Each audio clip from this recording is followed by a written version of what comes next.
Наш любимый Deutsche Bahn. Ну да, вся страна обсуждает безопасность железных дорог Германии как национальную проблему.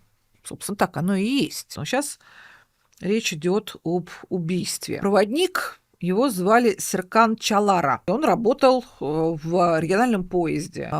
Поезд в феврале этого года шел себе спокойно в Саарбрюкен.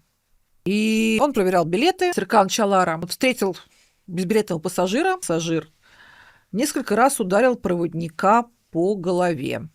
И через 2 дня 36-летний Чалар умер в больнице. Обвиняемый признал факт нападения, но отрицает умысел на убийство и ссылается на провалы в памяти, что его тоже в свое время били по голове, но он же выжил, он, правда, не помнит ничего. Психиатрическая экспертиза показала, что во время нападения он был вменяем. Но вообще гибель Чалара вызвала в Германии очень большую дискуссию о безопасности.